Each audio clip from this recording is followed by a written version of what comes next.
الله أكبر. صلاة صلاة صلاة صلاة صلاة صلاة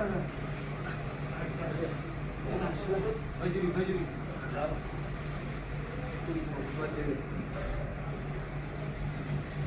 السلام عليكم ورحمة الله وبركاته. بسم الله الرحمن الرحيم. إن الحمد لله نحمده ونستعينه ونستغفره ونعوذ بالله من شرور أنفسنا ومن سيئات أعمالنا. إنه من يهده الله فلا مضل له ومن يضلل فلا هادي له. وأشهد أن لا إله إلا الله وحده لا شريك له وأشهد أن محمدا عبده ورسوله. ما بعد. السلام عليكم ورحمة الله وبركاته. وعليكم السلام ورحمة الله وبركاته. سجل سودر بيجا سجل سجل من هنا جرامي أرى إن شاء الله تعالى وني إرادة بتشو دابتيرنو مقالة أستراليا ميلبورن جرا يادان أقسم ملة وكوسة جودان دكتور جودان أمتا كيني خسودر بيا كماني دا جلوسن إساني ولين كودة جودا إساني ولين جرا جودا في إساني سجلة تمودا ركو إساني ركوتينيا ballo isaanii ballooteenya sanii rakkootan isaanii wajjin qooddachuudhaaf jecha insha Allahu ta'ala asitti argamnee jirraa jechuudha. Masgida Rabbii keessatti du'aa'ii isaanii godhuudhaaf wanni gabroota walirraa qaban yoo nuti jiru wal awwaaluu yoo nuti rakkatee rakkoo wal baasuu ha du'aa'ii barbaadu du'aa'ii godhuu cuftinuu haqan islaamaati jechuudha.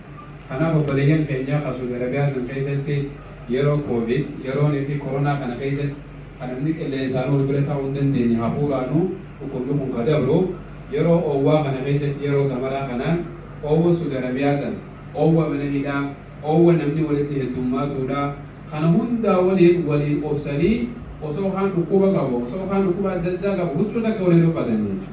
Uffata dhabanii miikaa uffataa jiran jechuudha. Kanaaf uummata keenya san yaa Rabbii keenya rakkoo san keessaa Rabbi nu haa baasu. Aboo rakkoo san keessaa Rabbi nu haa baasu. Baatii kana malee guyyaa kana malee guyyaa kanatti booddee Rabbi haa godhu. Rakkumaanuu kanaa waliin garsiisin. Uummata sigartee rakkoon irraa kaatee cinqiin irraa kaatee miskiinummaan irraa kaatee nagayaan fayyaadhaan biyya fi Oromiyaa bal'oo badhaatu keessatti wal galu Rabbi nu haa godhu. Rabbiin biyya gaaf jannata raasii wabeeti azaaba keessa Rabbiin si muuda jechuudha. Yoo fakkeenya ammaan tana biyyoota Arabaa kana guddaa yoo ilaaltee diizetti biyya sigartee gammoojjii biqilee tokkotti biqile jechuudha. Dubaay irraa fudhannu Saudi Arabiyaan dabal biyya gammoojjii kana keessa Rabbiin jannata uummata kanaaf godhe jechuudha. Achi keessa waa magarsanii biyya waa takka biqilchan keessatti. Biyyi teenya ammoo biyya buna qabdu, biyya jimaa qabdu, biyya magariisa, biyya badhaatu, deema waan silaa ilmi namaa itti barbaadu hunda osoo qabdu sanii waliin sigatee namni keenya miskiinummaadhaan biyya irraa ba'e jechuudha. Waan qabdu qabeenya keetii fayyadamuu wallaaluu waan qabdu ammallee uummata keetii oolchuu dadhabu wallaalaa irraa ka ta'e gabrummaatti dabali kanaaf uummata biyya irraa baasne malee akka qabeenyaatti akka lafa gabbattuutti uummanni keenya biyya irraa ba'uu hin geenye jechuudha. Kanaaf biyya keenyatti Rabbi nu deebisee warra qabeenya san qooddatu warra qabeenya san abbaa biyyaatii oolchu Rabbi nu haa godhu. Ummata san Rabbiin biyyatti Rabbi haa dachaasu. Galchee sigatee mootummaa Rabbi haa deebisu. Nabiyyi Allah Yusuf bar Rabbiin bar achi baaseeti mootummaan galcheeme. Isaanillee achi baasee Yusufillee beekta hidhamee jira. Hidhaan sigatee karaa nabiyyootaati. Yusufillee hidhame, Ibraahimillee sigatee bidda darbame. Rakkoon hundinuu karaa ambiyootaati. Rakkoon tun hangam takka walirraa hammaate jennaan hangaati imaana walirra qabdu rakkoon namatti heddummaatu. Rakkoon tun dili namarraa buusti. Rakkoo tana sigartee waraanii fi bira dabree bilisummaadhaan qabeenyaan fayyaan alitti warra deebi Rabbi haa godhu. Warra qabeenyaa fi fayyaa fi waa hundaan biyya keenya deebi'ee akkasitti rakkoo tana hundaa irraanfatu Rabbi haa godhu. Guyyaa har'aan tanaa guyyaa ittiin boodaa Rabbi haa godhu. Arraboota miikaa Rabbi irraa haa kaasu. Aboo Rabbi irraa haa kaasu. Haafni Rabbi irraa haa kaasu. Haafni Rabbi irraa haa kaasu. Nu hundinuu irraa baafnee isaan irraa illee baasuu qabna inshaa Allah ta'ala baasa. Rabbi ti deebisin. Rabbi dindeebisin. Inshallah akkasitti obboleeyyan keenya asuudii jiransan isaan saniif du'aayii godhuudhaaf asitti masgiida Rabbii keessa walitti qabamnee kadandoo si'atti guyyaa tokko soommanee kadandoo guyyaa sin soommanee kaan illee sadaqatee waan adda addaatiin gama Rabbii dhiyaatan jechuudha. Gizeen musiibaan takka namatti buute abbaan dandoonni soomman kaan ammoo ni sadaqata kaan masgiida galee obboleessa kana ni godha amma obboleeyyan namichi obboleessa qabu jira haati haadha qabu jira haati ta'e qofti jiraachuu dhabuufi miti jechuudha haatichi jirtu haadha ta'e obboleettiin achi jirtu obboleettuma ta'e nyaata dhaabuu qabdu jechuudha uffata uffachuu dadhaban qaamni isaanii kun guutuun daa'ima qaamni isaanii kun cittoo ta'e jechuudha qaamni jijjiirame hiriyeedhaatu si fidee biyyaadhaa si fidee malee nama sirra beekumsa qabu doktorri achi keessa jira jechuudha. Kasirra abbaa qabeenyaa meeqaa bakka san jira hireen tun bakka feeta nama buufti hireen fallaanaa jaan jechuudha. Kaan fuutee Ameerikaa buufti kaan Awurooppaa kaan Ameerikaa Astiraaliyaa biyya adda addaa buusu hireen fiddee sun fidde malee waan isaan saniin caalu qabaanneetii miti hidheetu fadlii rabbiiti. Kaan biyya arabaa rabbiin geessee kaan biyya tija rabbiin gabrummaa irra kaayee biyya adda addaa oofuun waan rabbiin dalagaa isaati kan jechuudha. Kanaaf uummata isa rabbiin haa dirmatuuf rabbiin haa dirmatuuf. مولان قدام سيرتي إبراهيم يدير ربي هدرمر خنبي الله يونس دكان سيد خيسا باس ربي هباس نبي الله يونس دكان قرطم ميلاد دكان هالكلي دكان درا قرطم غزتي ها فنادى في الظلمات ها فقال لا إله إلا أنت سبحانك إني كنت من الظالمين أشر ربي كلا لبتي يا نبي الله يونس دكان قرطم ميلاد دكان هالكلي دكان سيد خيسا لبتي أكاسيتي ساري لدمنه نتول ربي خير لله في رب الراحة أسوجا إن شاء الله تعالى سبحان ربك رب العزة عما يصفون وسلام على المرسلين والحمد لله رب العالمين يا عزيز يا كريم يا الله. السلام عليكم بلية كينيا وني أران تناسيتي أركبني بلية كينيا خمسون دربيا مدينة في سجوب سجلت هوناتي قسمتي بلية كينيا خمسون كيسة ترى زليني أكاجر كوني يرو باية وبدأ كينيا خمسية جرا رابطات فني أو قلوتا كينيا خمسية جرا رابطات فني أقسمت كل مسجدا بكادان داتي إجارة واجرو نما دياسبورا جرورا نما بيا فرنجي جرورا إسان كوتة maallaqa baasee uummata keenya cinaan dhaabbachaa jira jechuudha. Yatiimaa fi hiyyummaa hiyyeeyyii biyya keenya keessatti gargaarudha. Kanaaf obboleeyyan keenya arraan tana warri garteessuu darbiyaa keessatti zaliilee argaa jiran kuni dhiibbaan mirga dhala namaa kan hanga hin qabne isaan irratti gaggeeffamaa jira maneedhaa keessatti. Kun akkuma beekamutti namoonni beekaa jechuudha. Maneedhaa san keessatti dararaan jirtu keessaa dhukkubaan dararamuudhaa fi akkasumatti illee waan nyaatan dhabuudhaa fi waan adda addaa keessa jiranii uummanni keenya. Kanaaf obboleeyyan keenya nuti warri keessattuu Awustiraaliyaa Meelboorni jechuun sagalee isinii ta'uudhaaf yeroo adda addaa bakka adda addaatti qaamota mootummaatii fi qaamota miti mootummaa biratti hiriira baanee sagalee keenya isinii dhageessisaa jirra. Uummata keenya kan achi keessa jirtan akkuma ulamaan keenya isinii dhaabaa jiranitti rabbiin obsa sabrii isinii haa kennu achi keessatti jabina isinii haa kennu isiniin jenna haga gartee rabbiin achi keessaa isin baasutti. Obboleeyyan keenya nuti ni beeknaa rakkoo mootummaa lamaatu isinirra jira. Mootummaan tokko mootummaa biyya irraa dheexaniiti tokko immoo kan biyya dheexaniiti. Kan biyya keessa jirtanii kun yakka soofannee isaa gara jabeenyaa isinirra raawwachaa jira. Biyyi sun ammoo silaa biyya gartee yakkiitti raawwatamu miti biyya gartee nabiyyi keenya ergamaa rabbii sallallahu alaihi wasallam keessatti gartee argameedha. Biyya gartee nabiyyiin keenya keessatti nagaya buusa. Biyya isa keessatti har'a isin nagaya dhabuun waan hedduu gartee nama gaddisiisaati. Kanaaf biyyi keenya illee lammii isii lammiitii jettee dhuftee isin ilaaluu dhabuudhaa fi haala gartee dirmannaa takka isin godhuu dhabuun isii hedduu uummata gartee addunyaa biratti illee kuni qaanyii ija tuffiitiin akka biyyi sun laalamtu mootummaan sun laalamtu godhee jira. Kanaaf uummata keenya warra jiraa keessa jirtan jabaadhaa kunis qabsoodha obsaa fi murannoo rabbiin isiniif haa kennu obboleettii teenya haadha teenya dargaggoon abbootii teenya warri achi keessa jirtan hundinuu jabaadhaa ni baatanii kunis qabsoodha rabbiin gartee ifa bilisummaatti isin baasee ifa bilisummaatti isin hawaasu isinii jenna galatoo baagaa nuti hawaasni Meelboorni waan barbaachisaa ta'een isin cina jirra. Meelboorni qofa osoo hin ta'in Awustiraaliyaa guutuurraa isin cinaa jirra. Yeroo gabaabduu keessatti torbaan lameen as deemu kana keessatti illee hiriira qopheessinee jirra. Hiriirri gara Kaambeeraati. Kaambeeraa imbaasii Suudi Arabiyaa duratti hiriira bahuudhaaf yaada akkasii jira. Kanaaf gaa waan barbaachisaa ta'e hundaanuu isin bira jirra. Saniifuu isinillee gartee obsaa fi murannoo godhadhaa achi keessatti rabbiin jabeenya isin haa kennu ni baatan inshaallah. Galatoomaan isiniin jaalaa sagantaa biraatiin akka بسم الله والصلاة والسلام على رسول الله صلى الله عليه وسلم. وبليانكي أكو بيك متبع ومي أسيتي أكمل في أمة خينا خن سعودية عربية تيجي من هيرتي إيبان أندا إردي مايو سنيفي كوباتو فاسيتي أكمل جت تنافو أكو ما قرتي abbootiin keenyaa fi obboleessa ijoolleen tan dura dubbatetti sheekootii ijoolleen dubbatetti quuqama isinii qabnu garsiisuu fi jechuudha. Isin achitti hidhamtanii gartee waan nyaatanillee dhabdanii nyaanni gahaan isinii kennamuu dhabee qilleensa amma deemaa jiru kanaa wajjin mana tokko keessatti nama 300 irraa ol hidhamuun ukaamamuun qilleensa gartee amma deemaa jiru kabiyya sanii kagartee kagammoojjii jechuudha. Kan diida waaree kagammoojjii sanii gartee qaamni keessanillee isin madaa'ee cittoon akka cittootti gartee ilmi namaa fayyaan bareedaan kuni cittaawaa jiraa jechuudha. Kan lubbuu isaa achi keessatti dhabaa jiraa jechuudha. Abdii kutichuun if ajjeesuun if fannisuun waan adda addaa isinirraa raawwatamaa jiraa jechuudha. Kun jechuun akka shari'aa islaamattis dhoorkaadhaa jechuudha. Rasuulli Rabbii salawaatullaahi wasallam alayhi biyya gartee Nabi Ibraahim alayhi salaam innilleen nagee biyya sanii kadhatee fi ummata kana ummata biyya sanii san gartee rakkina nu daranii biyya keenya irraa gartee hin xiqqaanne kan qabaachaa ture. Rasuulli Rabbii illee salawaatullaahi wasallam alayhi Rabbii kadhatee fi biyyi sun nagee taatee qabeenyaan illee akkanatti nurraa wayyooyte jechuudha.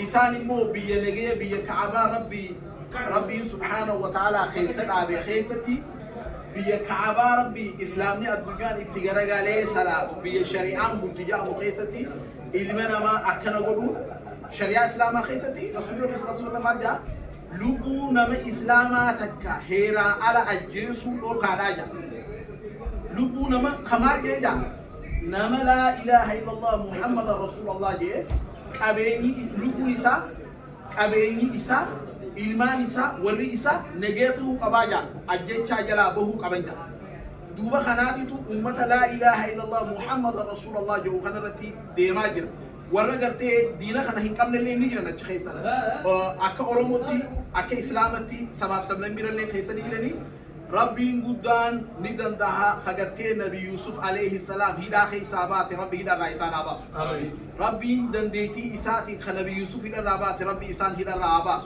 خجرتين دن ديتي إساتي النبي إبراهيم عليه السلام قرتي إبدا سمقيستي بردا وسلام على إبراهيم كن جي قرتي ربي جيجيري بتسن أو وصل ربي كبنت ساني فاجد ربي أتشخي سايل إسان حاباس أكو مقرتي نبي يوسف عليه السلام قرتي دوكنا سدي خيسان ربين اوكي إسادة جهة قرتي جتة إسادة جهة ربي رحمته قولي في رحمته إنسان في ربي عون ربي رحمته قولي في قرتي بيجي إنسان تي نجان إنسان حاجل ربي بيجي إنسان تي قرتي بيلسوم ما إنسان حاجل ربي قرتي ظلمي تنجلا ربي إنسان هاباس ورا قرتي ظلمي تنا يتجرو تنا لي ربي خرر قرتي خرر كيلو إنسان حاجل سيس ربي وامرا هافوتي منابا إنسان قرسيسي ظلمي أمته خلت تجران كان إنسان بيسي قرتي warra gartee zulmii tanarraa isaanillee warra biyya san bulchuu irraa toobatu rabbi isaan haa godhu nutillee gartee akkuma gartee isaanii jecha akkuma isaan achitti qaamaan hin dhaban nuti immoo sammuu fi saayikooloojiin hidhamnee jira isaanii wajji jechuudha dararamaa jira biyya tana keessatti yaadaan biyyuma walaba kana keessa jechuudha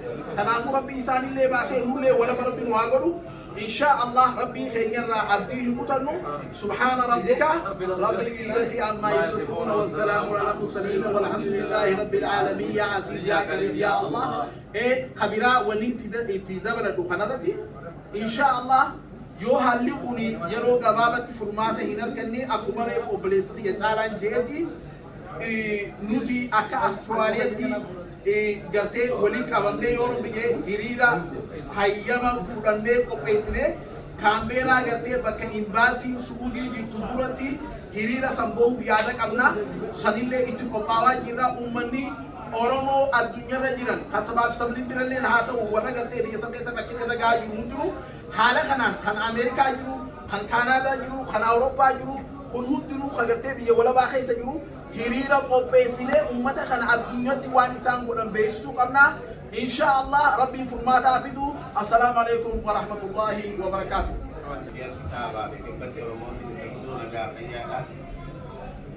Mari gambar gadda ni, wani mi kana mo pakai gadda gura, cuma ni hal kan gura gadda.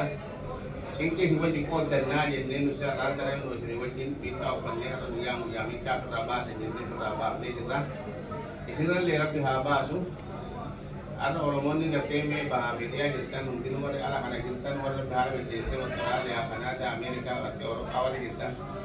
Yang beliin tiga tapi nala baka akhirnya kan tega bahirira bahani ambasi topati harakut kaniti ambasi Saudi nanti harakut pada me namu arte ibitahan ekai haal dari ambasi Saudi takkan Saudi hirira benjir Saudi itu moti ka berfata bekama ngate ilmu nama takkan hirira benbe ini pakai tani hirira tiba ada ambasi tanamnya tu nanti kate namu tu kate kisah atau nanti dunia nanti lagi subur ada bakkalit tani hadara operenya fi rabina ana umman kuna fela me gira na lubu gatte bi ajje lubu bi ajje ri gidatil le nguri nana akatu fela tani ibida gira kari dani wari da kari gitta rabbi simpura rabbi ila nabi yusuf gatte amata gatte tor baida me rabbi simpura sin afuru rabbi ada murade sin aku to kartan rabbi sin rahabanu operenya ke nyawanni dilitti da amadu wari ala hana gitta warun ka ban oromo dubbadani en diwa data kese gitta ummata kana gargasi akka baramunamu akka nugoda singa banna aban kabenya hundi wari wa kabdan wari ala hana gitta to kabda wali dubani hoga gubbo ana kasinki nugoda ronno akka barakan debne marala muda wari bigatti abtanilin akka haraba hara iyanne hirin amna operenya ke ya rabbi nijumma hirin raha furu gatte rabbi jerun tulli dabarti Keren jallo rabbi sirra hajit jiru hitaan jalla nama tingka rabbi sirra hajit jiru dan deti saat itu dina saat rabbi rakko sirra hafuru arra hulaki kina rabbi sirra habanu dachi sukati rabbi dan deti saat ini kamoti asyirusi ubat te moti la rabbi sini hanas kayaknya kan lega jalalam oromo watu dan le rahmat rabbi kaisa hau dachi sunaka umam de maqam lekko fatu jira male akki oromo ma oromo watu tira Rabbi dan deti saat ini mau tuh Oromo na tuh wanita Oromo kita film tuh mesti Oromo kita terlambat tergantung Rabbi hakodu kisan ile ibidal tiga rukan Rabbi hagar si sugai odo bakatan ala kanan giran deta te warri amma bale warri garte borana jirukunu akka suudi hadaran afela mani ko koda bakata hana to akka moti te je jada bakata ke odo motuma ke Oromo habiya kam ummata belawa hana belan dubanni ummanni bakata kun beera radubbate orma kana dura deemani isaan bishaan obaasanii nyaachisanii eega obaasan mootummaa duubara dhufaa jecha sila arraan tana kana ta'uun qabu mootummaan ummata beelawaa bira dhaabbatee beela baasuun dirqama isaati arra warri biyya jirtanii warri mootummaa keessa jirtan ummata gubatu jiru kana ni agartanii yaa obboleeyyan biyya garaan jabaatinaadha ummanni kun akka biyyatti galuun akka nuu gootan isin gaafanna ummanni kun lammii teessanii bineensaa miti nama rabbiitu uume dachisan gubbatti uumamanii akkatti jiraatan wallaalanii jiruu gaddaa jiruu yaadaa taate akkarraa gara afaanii ga'uu fi diddee jiruu namni osoo dalaguu kophee itti uffanna keessa jiranii jiruu osoo dalaganii martee qoonqoo biddeena garaa itti arganna keessa jiranii ni beeytanii mootummaan biyya teenyaa kuni osoo ummanni keenya beela jiruu kun isa nama naannoo Oromiyaa kanarratti beela namni tabaa rakkoo uumamumaanu odoo ni roobaami halkanii guyyaa roobee orma san qoonqoon irraan baatu namni waan qartee qotee itti aara bahuun qabu jiruu biyya sanii amma Somaaliyaa tana yoo gaseetta dhimmi namaa ruusaa fi foon nyaata namni biyyi boqqoollootti qabee daana'oo tanaa wajji nyaatu biyya san malee hin jirtu hasanumaa una garee mootummaa ummanni biyya sanii ummata gibiraa gaafatanii miti ummata addunyaa gaafatanii gargaarsa turan mi'a ummata naa gaafadhaa fi ummata ana beelarraa baasaa addunyaan tun midhaan akka gootu dhabdee bahara naqu jirti baqataan keenya hun miskiina meeqa furutti jira addunyaan tun har'a qoonqoo bira kuttee jirti namni gartee nama tokkootu biyya nyaachisa akka ummanni beelarraa bahutti yaadaatii lammii teessanii irratti naffeerinaadha mootummaa gartee ummataa yaadu rabbi sin haa godhu isinis mootummaa ummanni kun keenya haala jiru kun ummata keenya nu galchaa jettanii gaafattan ummanni kun irratti duuf hin jiru yoo dida illee mana murtii addunyatti warra gaafatu qabdanii warri dhala mirga namaa keessa jirtan ummata Oromoo namni taatan suudira mirga namaa tiimatuun hin taane immoo yoo dira yoo inni tiimatuun hin taane immoo wannumni mootummaa Itoophiyaa qofa lallabaa oolaniifis maali karaa addunyatti iyyaadhaa baqataa tokko addunyaa bira dhaabbataa rakkoo isaanii irraa hiikaa nama kun dalagannee faayidannee biyya teenya gallee ittiin jiraannaa jedhagee hidhaa affeelamee du'aartatu jira affeelama lammata sangaa tokko caqabu gurguree biyya san dhaqee lamuu amma hiree san dhabee hidhaa seenee wanni inni biyyattiin galee ittiin jiraatu mataanuu bakka fuudhee marraa lammadaa akka gartee jiruutu ittiin hadhoonni akka nu gootan isin gaafanna bakka jirtanitti mootummaa hunummaa kan akka nu gargaartan yoo carraan gaggabuusu ta'ee akka qeebaltanii akka itti jiraatan lammaa magarsaa nuti waan bareedu tokkaan isa yaadanna namni hangas takka akka lammaa magarsaa oromoo hangas takka yoo dhukkubdamaan isin irraa baqe nama 500 nama Somaalee irraa baqate yoo gartee fuudhee magaalaa Finfinneef Adaamaa iddootti gannaqee isin rakkattanii ilmaan keessanii ni dabartii je magaalatti gannaqanii irra uummanni lammaan gartee Finfinnee fi Adaamaatti gannaqe sun rakkoo irraa baanii irra baqataa gargaaruuf jiran jechuudha.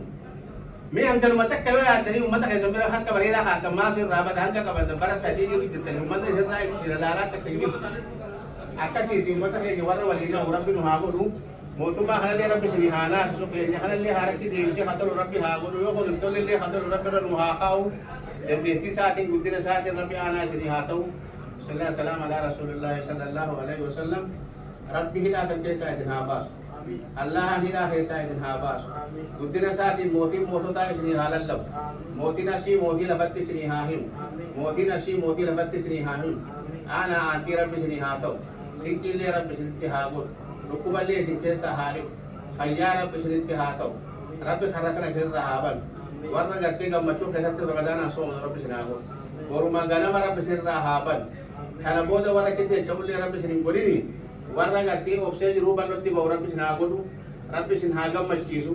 Isin gammachiisee nutillee qalbii kana tokko rabbi nu haa deebisu. Biyya teenya hunda rabbi gama gartee kun gara lafaa hiriira baa kun gara gootaa hiriira ol baya. Rabbi du'aa nuuf haa qeebalu. Ija rahmataatiin rabbi nu haa laalu. Dachii sunillee isinirra haa qaanfattu dachii gubbatti rakkatanii miti. Rabbi isin haa furu. Hidhaa keessaa rabbi isin haa baasu. Rabbi isin haa baasu. Rabbi isin haa baasu. Kafayyaan qabe isin haa wallaan. Aamiin aamiin. Yaa Rabbi aamiin. Yaa Rabbi aamiin. Alhamdulillahi rabbil aalamiin. Bihaqqi subhaana rabbika. Rabbil izzati ammaa yasifuuna wa salaamun alal mursaliin walhamdulillahi rabbil aalamiin.